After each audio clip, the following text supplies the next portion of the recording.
Hello दोस्तों, स्वागत है आप सबका आपके चैनल जी जायसवाल अद्भुत ज्ञान गंगा में। दोस्तों, आज की हमारी कहानी है वट सावित्री व्रत कथा। दोस्तों, आइए हम आगे बढ़ते हैं और जानते हैं। वट सावित्री व्रत की संपूर्ण कथा विधि स्कंद पुराण में बताई गई है। स्कंद पुराण में देवी सावित्री के पति सत्यवान की मृत्यु हो जाने पर सावित्री द्वारा पति के प्राण वापस लाने की कथा का जिक्र वट सावित्री व्रत कथा में किया गया है। इस कथा के विषय में कहा गया है कि यह कथा सौभाग्य प्रदान करने वाला है। इसीलिए वट सावित्री के दिन वट वृक्ष के नीचे इस कथा का विस्तार पूर्वक पाठ करना चाहिए और सुहागन महिलाओं को इस कथा को जरूर सुनना चाहिए। आइए हम आगे बढ़ते हैं और जानते हैं। देवी पार्वती जी ने कहा, हे देवताओं के भी देवता, जगत के पति शंकर भगवान, प्रभास क्षेत्र में स्थित ब्रह्मा जी की प्रिया जो सावित्री देवी है, उनका चरित्र आप मुझसे कहिए।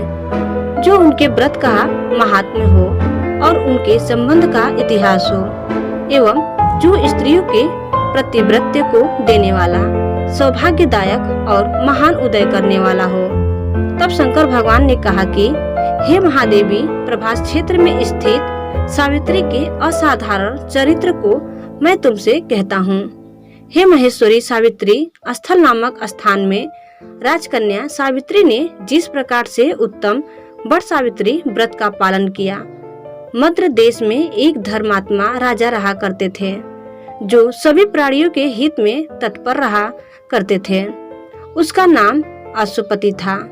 धर्मात्मा क्षमाशील सत्यवादी होने पर भी राजा संतानहीन ही था। एक समय वह राजा प्रभास क्षेत्र में यात्रा करते हुए पहुंचा और सावित्री स्थल पर आ गया। वहां पर राजा ने अपनी रानी के साथ इस व्रत को किया, जो सावित्री व्रत नाम से प्रसिद्ध सभी प्रकार की कामनाओं को पूर्ण करने वाला है। भूर्भुवः स्वः इस मंत्र की साक्षात मूर्ति बनकर स्थित श्री ब्रह्मा जी की प्रिया सावित्री देवी उस राजा पर प्रसन्न हुई। कमंडलों को धारण करने वाली वह सावित्री देवी दर्शन देने के बाद पुनः अदृश्य हो गई। लेकिन देवी के दर्शन के पुण्य से कुछ दिनों बाद राजा अश्वपति के घर देवी के समान रूपी वाली कन्या का जन्म हुआ, जो देवी सावित्री के अंश से ही उत्पन्न हुई थी। देवी सावित्री की प्रसन्नता से प्राप्त तथा सावित्री की पूजा करने के बाद उत्पन्न कन्या का नाम भी सावित्री रखा गया।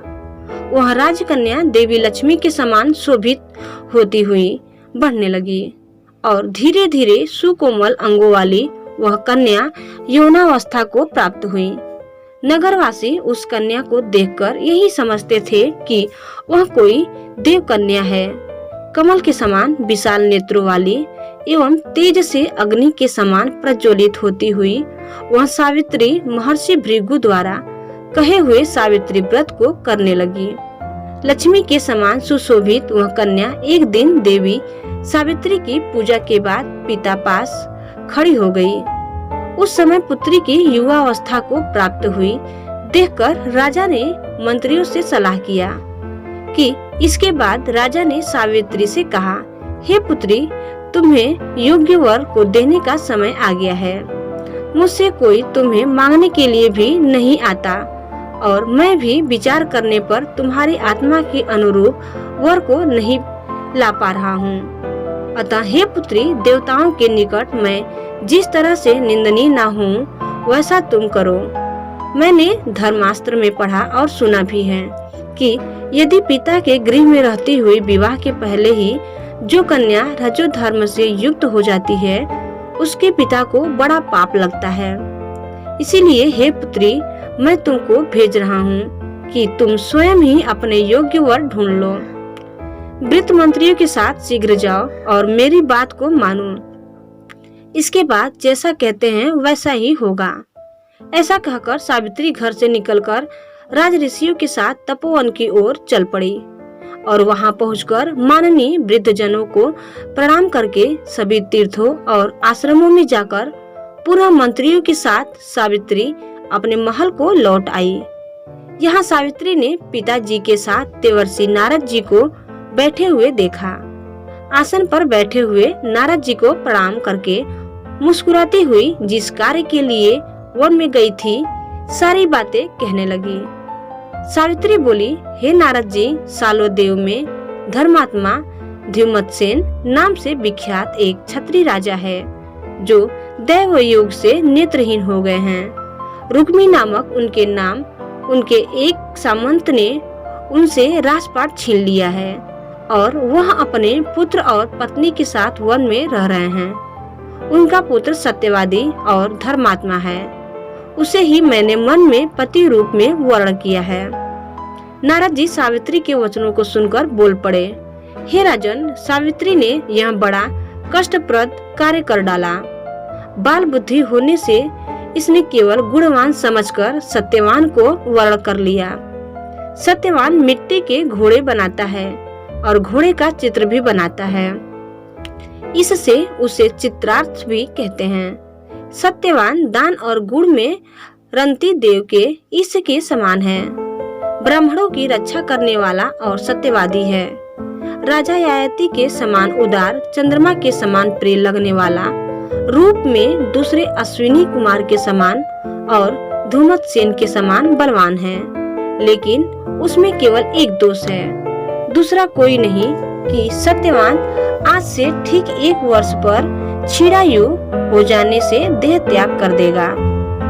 इस प्रकार नारद जी की बात सुनकर राजकन्या सावित्री ने राजा से कहा, राजा लोग किसी से एक बार कोई बात कहते हैं, ब्रह्मवेत्ता एक ही बार कहते हैं और एक ही बार कन्या दी जाती है। ये तीनों कर्म एक ही बार किए जाते हैं, बार बार नहीं। दीर्घायु हो अथवा अल्पायु, गुणवान हो अथवा निर्गुण, वर को एक ही बार वर्ण कर लिया और दूसरे वर को वर्ण नहीं करूंगी। नारद जी ने कहा, हे राजन, यदि आपको उचित लगता हो तो अपनी पुत्री सावित्री का कन्यादान शीघ्र कर डालिए। राजा शुभ मुहूर्त विधि विधान पूर्वक सत्यवान के संग सावित्री का विवाह करवा दिया। सावित्री अपने पति को पाकर ऐसे प्रसन्न थी जैसे उसे पुण्यवान पुरुष स्वर्ग को प्राप्त पाकर प्रसन्न होता है। सावित्री उस सत्यवान के साथ आश्रम में रहते हुए नारद जी की कही हुई बात को याद करती रहती थी और उस दिन को गिनती रहती थी कि जब सत्यवान देह त्याग कर चले जाएंगे। जब सत्यवान के मरण के केवल 3 दिन शेष रह गए, तब सावित्री ने निराहार रहने का व्रत लिया और तीसरे दिन सुबह स्नान करके देवता और पितरों का पूजन किया। फिर सास ससुर की चरण वंदना करके वह भी पति के साथ जंगल की ओर चल पड़े। जंगल में लकड़ी काटते काटते अचानक से सत्यवान के सिर में दर्द होने लगा।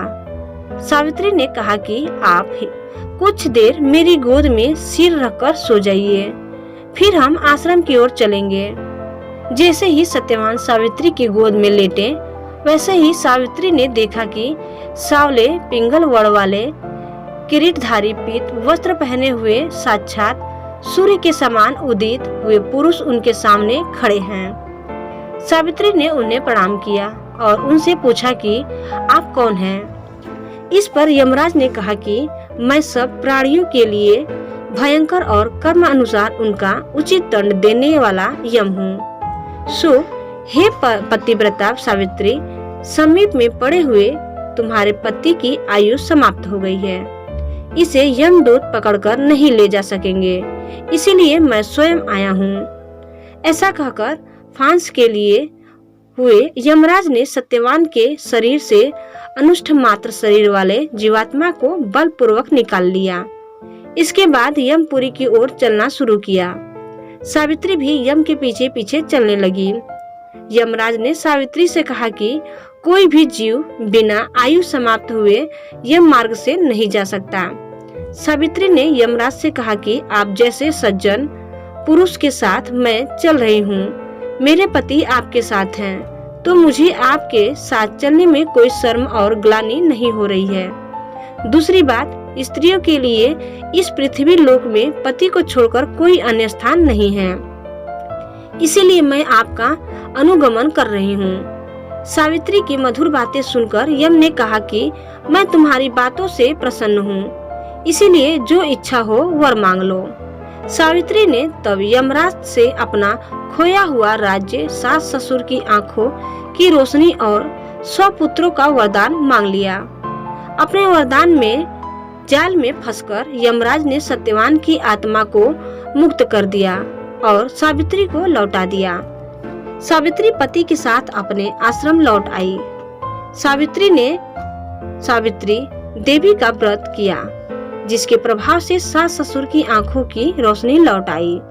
इनका राज्य भी मिल गया और 100 पुत्र हुए। बट सावित्री की पूजा विधि अब हम आपको बताएंगे कैसे होती है। शिव जी ने देवी पार्वती से कहा है कि सावित्री व्रत के दिन प्रातः स्नान करके सास ससुर का आशीर्वाद लेना चाहिए। बट वृक्ष की समीप बैठकर पंच देवता और विष्णु भगवान का आह्वान करना चाहिए। 3 कुश और तिल लेकर ब्रह्मा जी और देवी सावित्री का आह्वान करना चाहिए। ओम नमो ब्राह्मण स सावित्री इच्छा गच्छ इह तिष्ठ सुप्रतिष्ठा भव। इसके बाद जल, अक्षत, सिंदूर, तिल, फूल, माला, नैवेद्य, पान अर्पित करें। एक आम या अन्य फल लेकर उसके ऊपर से बट पर जल अर्पित करें। कच्चा सूत लपेटते हुए 7 या 21 बार वट वृक्ष की परिक्रमा करें। तो दोस्तों, आपको हमारा यह वीडियो कैसा लगा हमें कमेंट बॉक्स में जरूर बताइए और आप इस चैनल में नए हैं तो प्लीज इसे सब्सक्राइब करना न भूलें। धन्यवाद।